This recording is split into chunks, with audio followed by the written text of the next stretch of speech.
under my bed, baby. What you say? It's another man's shoe. Oh, okay. Oh, stick it from under my bed.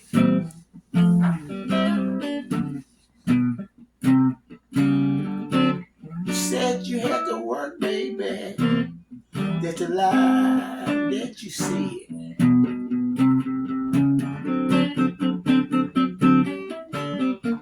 I wear a size 10 and a half, baby. You can't tell me that was a size 13.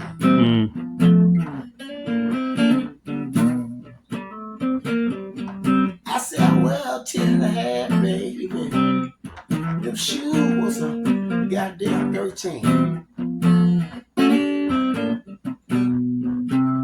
You brought another man in my house. That's so low down, baby. That's so mean. You got to move. Girl, you got to move.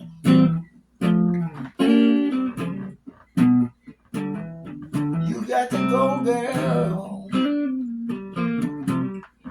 You got to move.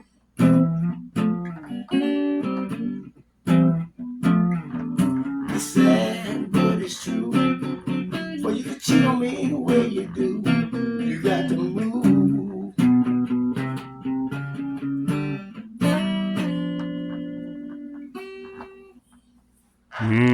You like that? Yeah, you got a lot of them in there. And I'm still, like I said, it's an advantage actually being able to play a guitar and accompany yourself. And that's something that helped me, that I was able to get to a point where I could accompany myself on the piano. And that's how I use the piano and the keyboard to help write my songs. I didn't have to count on nobody else. I was able to play by ear and, make the chords out to what I heard in my mind. And most about the majority of my songs got produced like that. Well, look, I'm kind of like self-taught when it comes to this. Mm-hmm. And you're gonna be a blues man. I do a little writing. I get here by myself sometimes.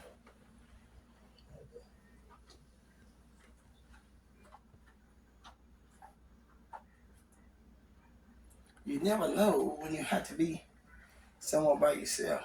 Uh-huh. That'll be all right. Somebody will pay you some money. Oh, okay. Pay you some money. And I ain't got no band. Yeah. You better get somewhere else to use it.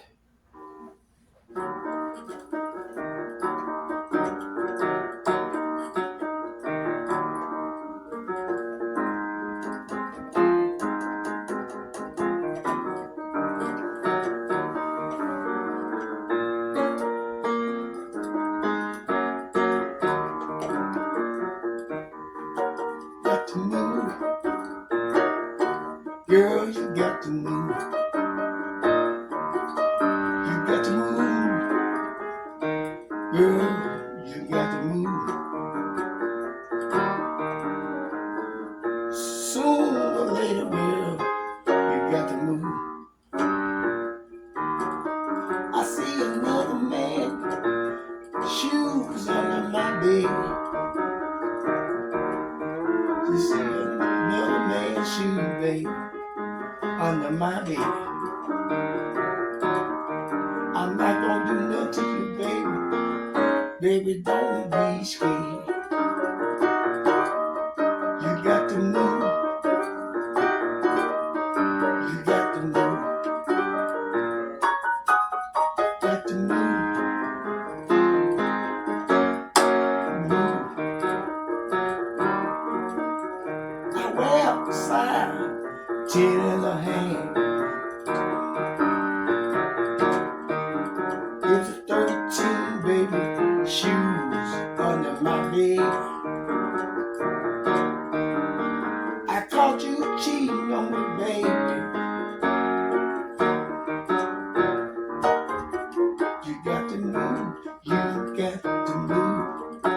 got to go. You can't stay, baby, here no more. Yeah. See, I'm just spare the moment. Okay. Yeah. But check this out. I'm gonna find something. I've done a couple songs like that. I got one. I ain't gonna talk about it, but I got something in the hopper that I want to get on my next album. Okay, I'm trying to go up one of them. I get the right help, I'm gonna get it. It's gonna come out. Oh, I have to go up.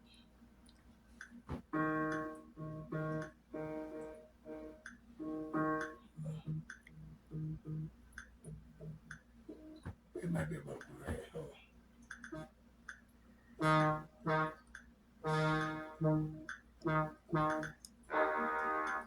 Rolling, that's what I had. That's it.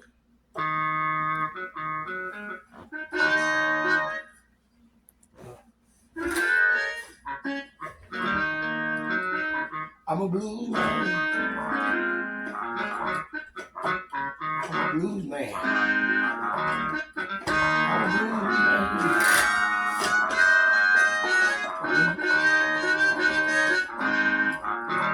a blues man.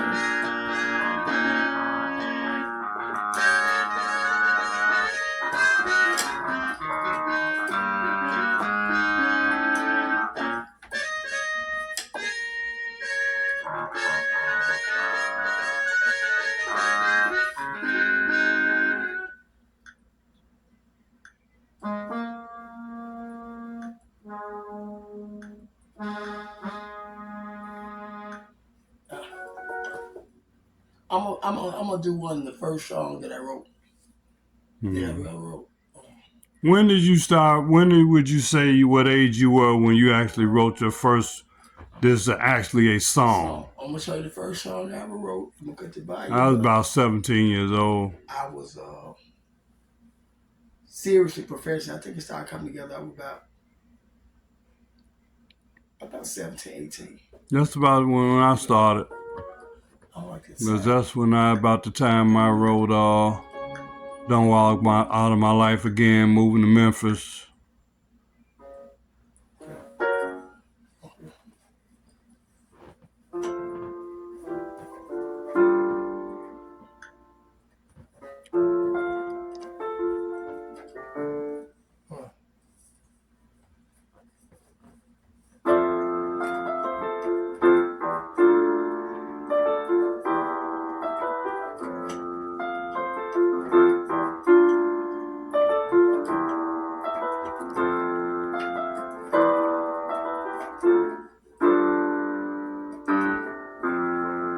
Lay back, baby. Close your eyes. I'm about to shock you, baby. Give you a big surprise. Please don't stop me. Oh, till I'm through. I'ma turn you on, baby. Make sweet love to you. Cover you with a kiss. Not a spot, girl, what I miss. Baby.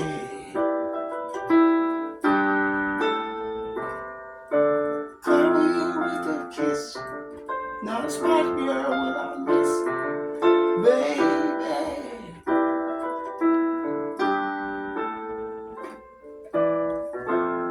I'm on my knees. One extra mile for you. I wouldn't do this stuff for no baby.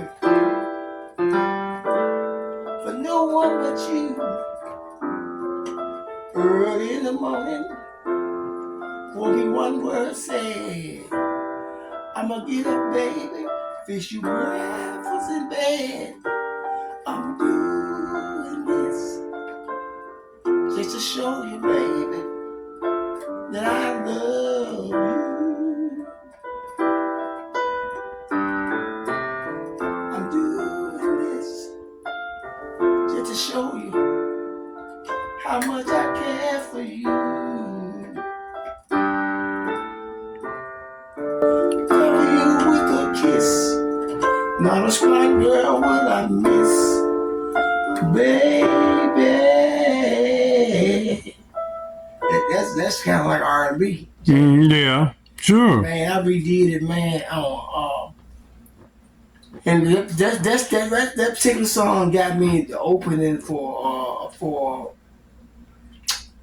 the late Queen Golden. A friend of mine. I was in his studio. I recorded the studio. I recorded his song. Because God gave it to me. It's my first song. I really liked it. That was your first song you would say. That I wrote. And I did not know what direction, but he said, hey man, I just got this deal with this major record company. And he said, this song is so different. This song is so smooth. He said, if you allow me to use the song, or record the song, just open up some major doors for you. He said, I know you're a young man, you probably got more than me in you. He said, I said, how would I, how would I get paid? I'm young, He said, we're going to write a contract. I said, contract? I'm the contract made me say, hey, I got legal papers, this is my proof, so I know that I have a lawyer. But contract had some type of documentation that I wouldn't get screwed, bad.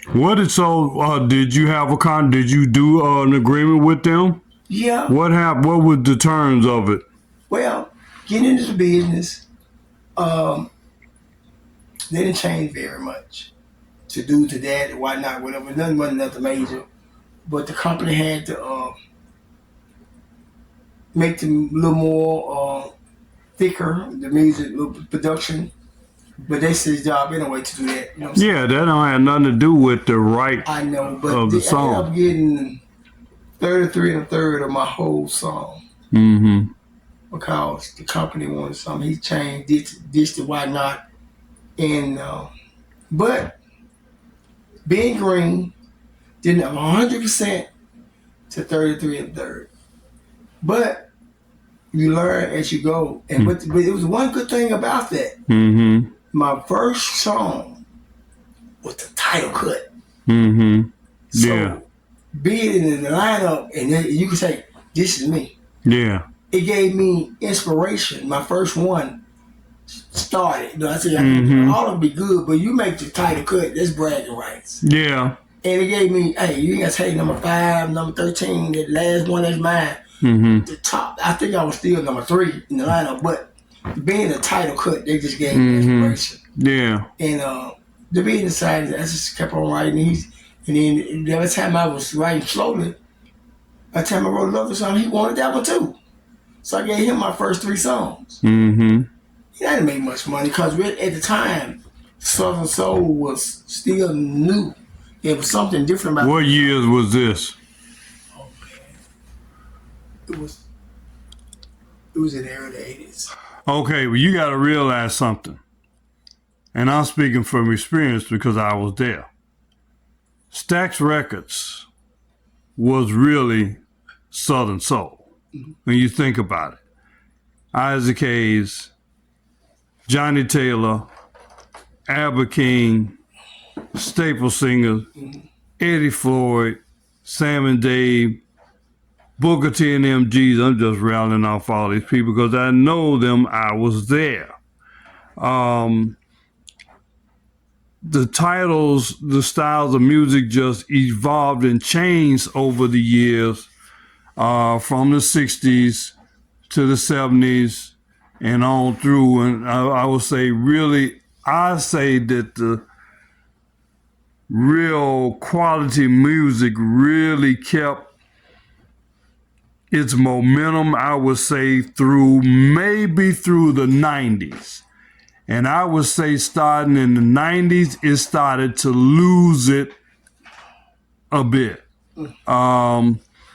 In my opinion, as far as the overall quality of the music that was coming out, things started to change. Of course, there was always somebody in that era you can point to that said was doing pretty well.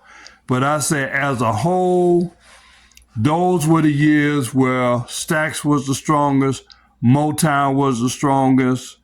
You had, Michael and Prince and James Brown and the Commodores and people and Sly Stone, people like that, that were really coming strong with a lot of, real Stevie Wonder, of course, don't forget him, but I did say Motown.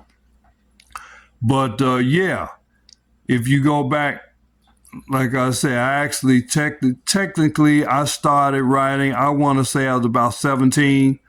A couple of the early songs I did were, I basically put my lyrics and my vocal melody on music that somebody else did. But yeah, but as far as I'm concerned, most of the music that I'm doing now, yes, a lot of it I wrote in the 70s and 80s. Because of the type of music that came through me, it's timeless. So it's not going to be out of style because it has that certain soul. It has that certain something, that je ne sais quoi, if you will, as they say in French. You get that skunk. It's got something, that, I mean, it's timeless. The music is timeless. So I'm looking forward to, just as you are, I'm in the process of working on my blues project. At least I'm calling it, my more traditional blues. Of course, I kind of give a taste of that on my previous albums, especially Imperial Soul, and to a certain extent, Memphis Prince. But this next one that I do, which would be the fourth album by Imperial Brown and the Million Seller, that's going to be blues, blues, blues. You basically heard the most of the skeleton of that. Oh yeah. Yeah, I mean, and that ain't nothing but no play, no BS blues. So it ain't gonna be no doubt. So we coming, me and Gerard's coming out of Memphis here, and I'm so happy to see him coming back doing well. His health is rebounding and stuff, where he's back able to play and do. And actually, we were down for a while, but I'm unfortunately, God is still dealing with. I'm not the woods yet, but I'm feeling better, accepting it, praying, eating better. You know what I'm saying? My hands. Mm-hmm. I lift my hands, but I'm grateful to lift my hand. My hands 6 months ago were dark and then foam almost. Yeah. And just the cosmetics to let you know this thing to change it for me. And if I don't say the thing, you would never know something wrong with me. You know what I'm saying? But looking at my hands, feel like I worked on cars all day. I can wash them all day long, just look dirty. You're still black, yeah. I mean, black. They was black because all the chemicals were going through my body. Right. And, it's a good thing and a bad thing, too. You know what I'm saying? Too much of this. But man, they changed some things around for me and seem to be working better for me. So I can't let that stop me from my dream. Yeah. Man, like I said, my cousin called from California when you came in. Mm-hmm. He's looking out for me. And whatever door I walk through, if connections, it's like these jobs and whatever, it's who you know. Yeah. It's who you know. Not so much what you know, it's who you know. What you know and who you know. But God still put you in the position to do this thing. I already claimed the tours, Oklahoma, the crossover, with just so many big name peoples, with the mixture of peoples, the blues cruise. I can see myself on those blues cruise with the guys who's doing the legendary blues cruise. So, the world, like I say, if you're at a restaurant, you don't cook just for your family. You don't cook for your neighbor. They might be your test buddies. Yeah. Around here, but you're doing it for the world. You really have to go to the world sad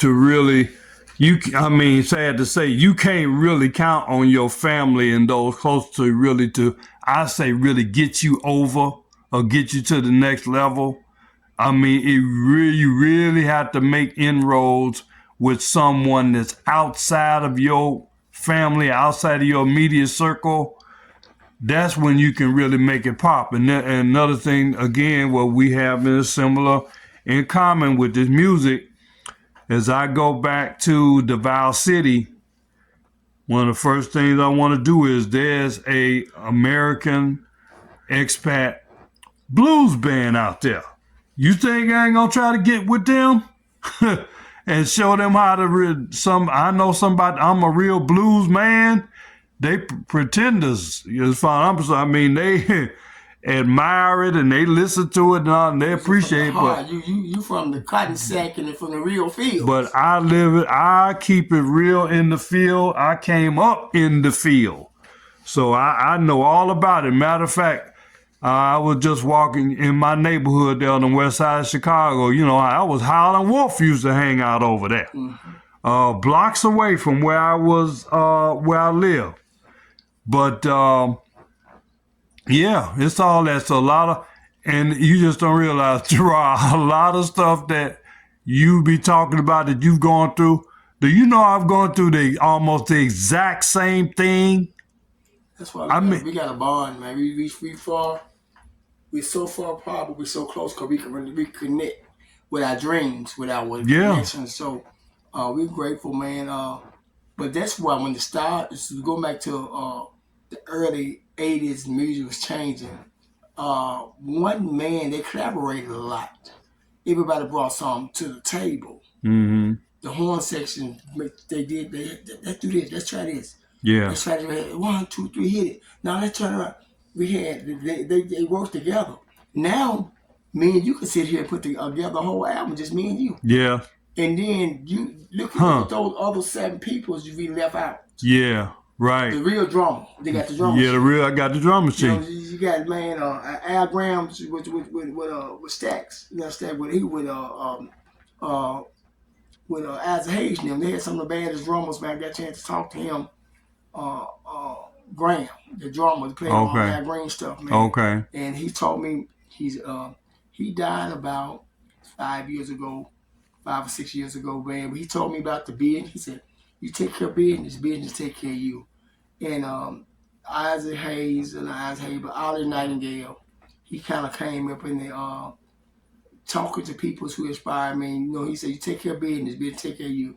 A lot of people can sing and ain't got no business, and some people can bid and ain't got no can sing and got no business. Mm-hmm. So it worked hand in hand. So we just planting our seed. You never know who gonna put one of our songs in a movie soundtrack.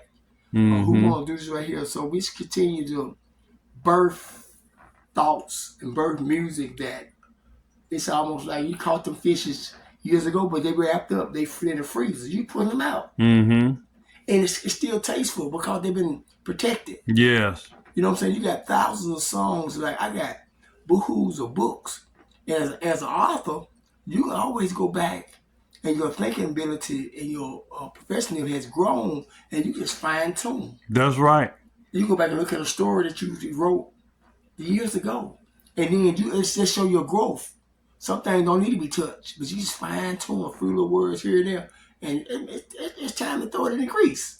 Yeah. And everybody can eat. Do you realize, and I keep saying this, you realize, ladies and gentlemen, this Geechee Line journey here, of course, my real name's Anwar Kente, but almost everything he's saying, I can testify to that.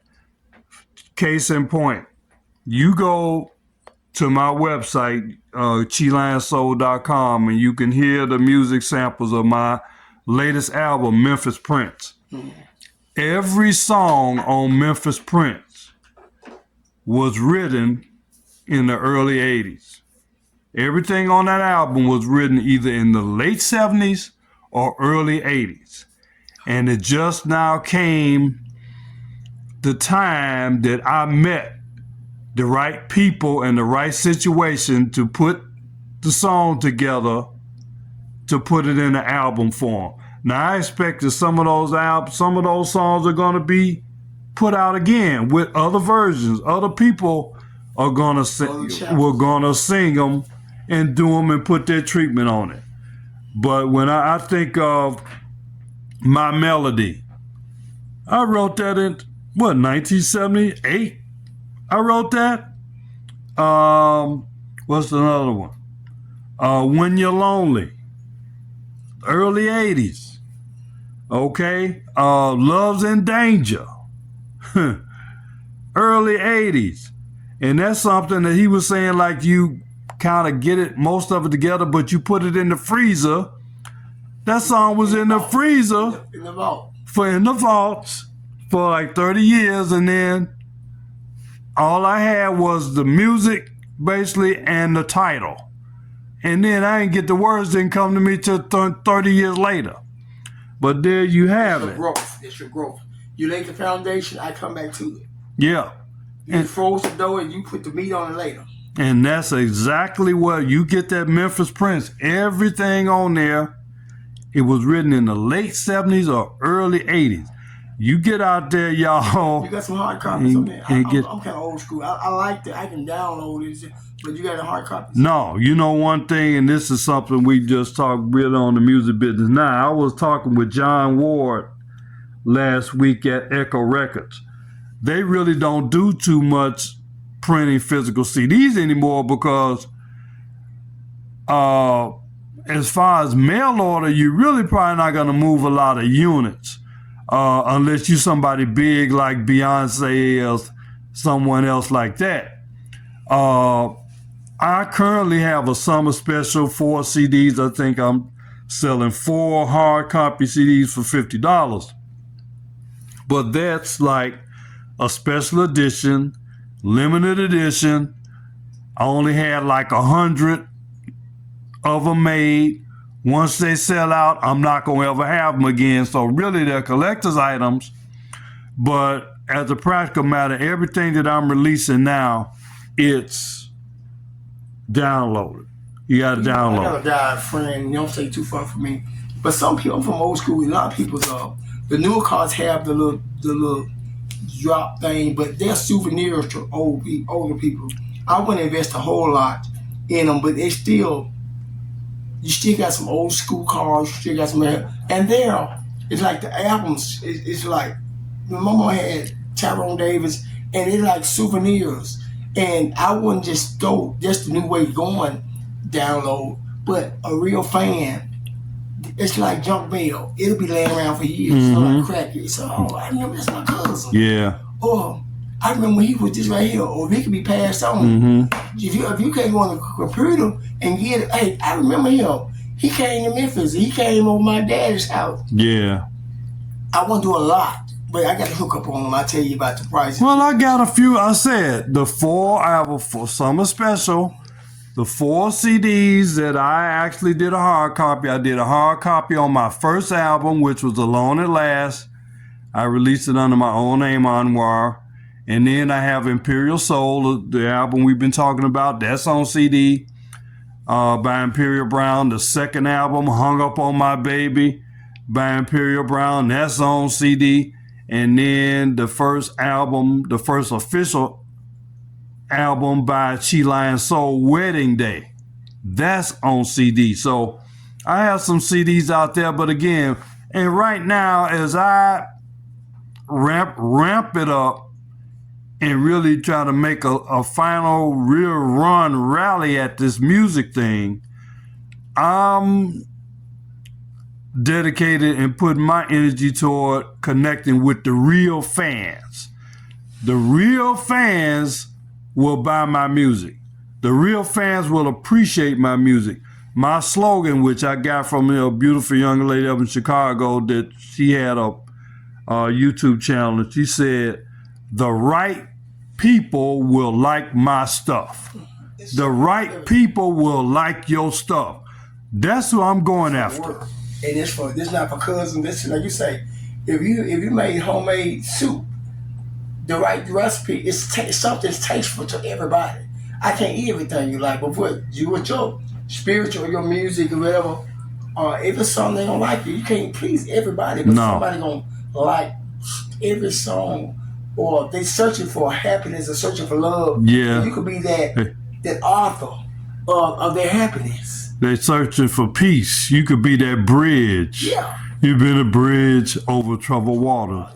You've been a bridge, a shelter in a time of storm. Praise Jesus. All right, I ain't playing with y'all. But anyway, I did go to church yesterday. But yeah, I am a minister. I am a minister of music, and the evidence of my ministry is in my song. The life, they say I like to live the life. The live that I sing in my song, as BB used to say. And Like That is what it's like about. that I sang about In my song. in my song. Dun, dun, dun. And I think about, I'm sitting just really coming to my mind on the way certain songs that B.B. King sang, especially in his early days.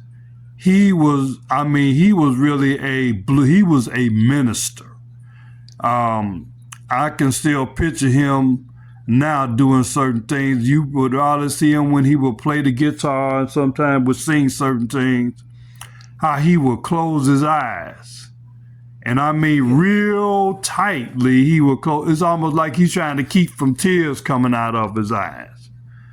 And a couple of times I remember singing, I remember being over at the Rip Shack when they was doing karaoke a couple years ago, and I did a couple of B.B. King. And you got into it. What was it? Outside Help. Getting some outside help. I don't think I really did. I don't know. You remember that one? Yeah, I remember.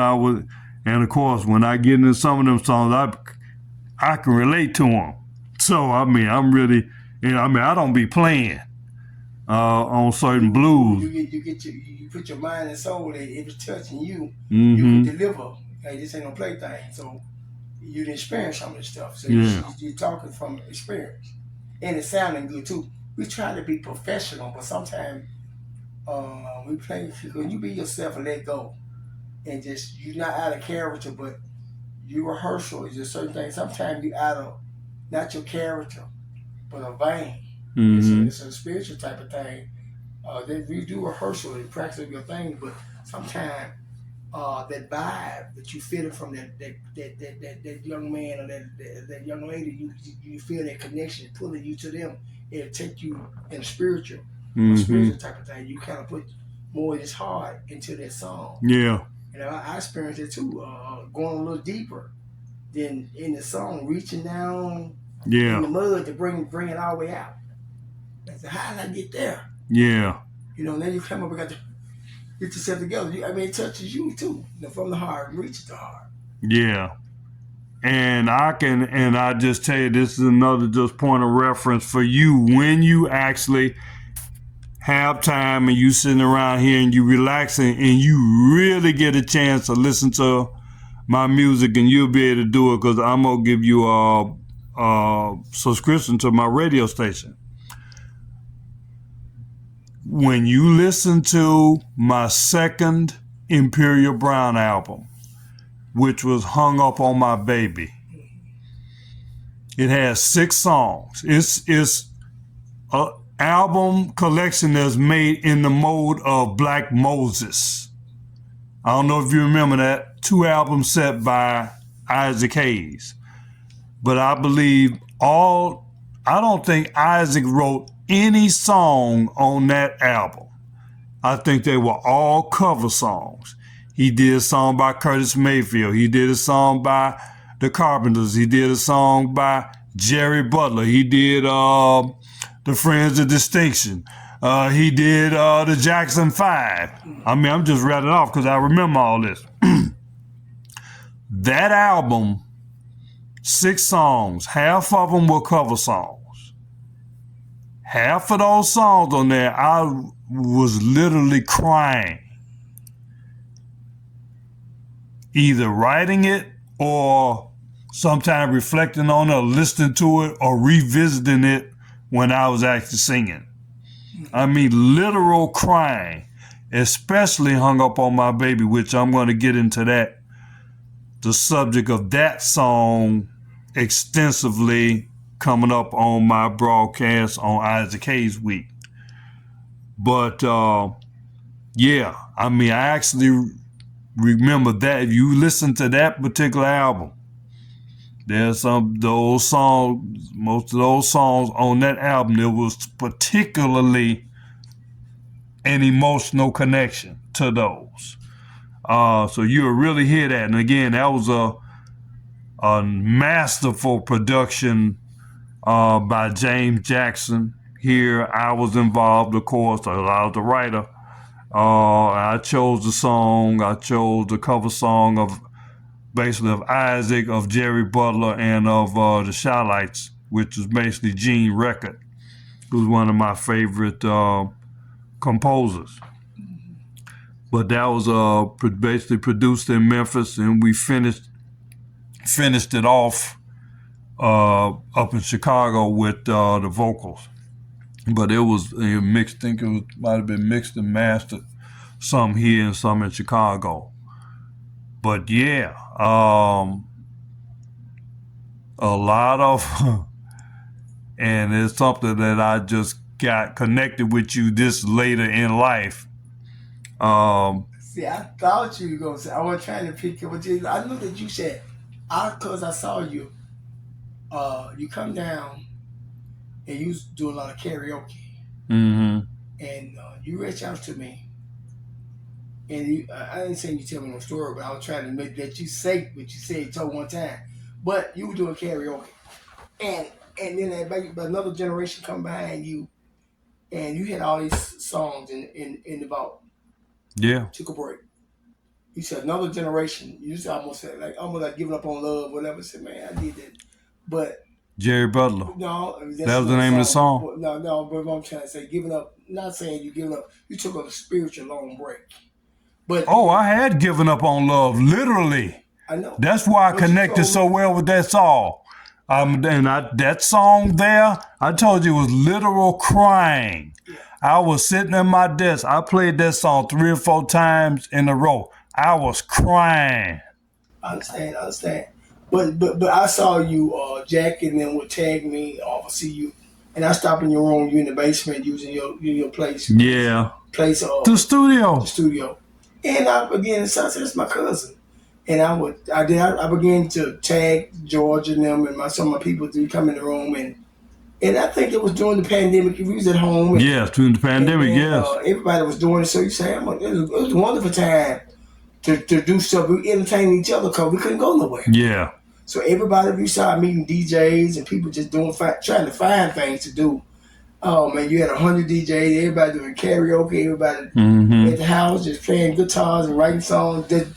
And that's a lot of people got discovered because at the time we were locked in. Yeah. 2 or 3 weeks. Yeah. We couldn't go nowhere. About 2 or 3 weeks. How about 2 or 3 months? 2 or 3 months. I mean, I was doing a lot of heavy karaoke then with my Facebook page. I was doing all kind of karaoke. And then I think we did a podcast. We went broadcast live. This and that. He said, my cousin doing it. I'm not saying that I inspiration, but you told me that seeing another generation, we connected, and it motivated you to, hey, I must get this thing a shot again. I'm not saying we can inspire each other. Mm-hmm. And you saw me doing me grinding. Yeah. You said, man, I'm Dr. Dust Officer, Mr. Up. And you was already doing karaoke. I'm gonna get back. You was already singing. I know you was a songster, singing Lionel Richie songs. I said, man, 3 times the ladies, you had one you had. I said, but then I did not know you had all those songs in the vault. You just, these songs that God gave you. Yeah. And you just doing something. I said, my cousin could sing. And I just thought you was a karaoke singer. And you started listening a bit more. You said, I'm on this and that. You told me, he said, man, I saw you doing your thing, and I'm gonna get this thing a shot again. You know, I'm not saying just looking at, hey, man, we're in 2 different generations, but we connected. We did. You had told me, I want you to actually say it. And I think, we inspired each other. You saw me doing some stuff and you said, hey, let me how to do some of this. I was trying to do a variety, and I started like to collaborate because just one man, I can get on the bass, it's still one man thinking. I could play 5 different instruments, but then I like to collaborate. Yeah. Go in the studio.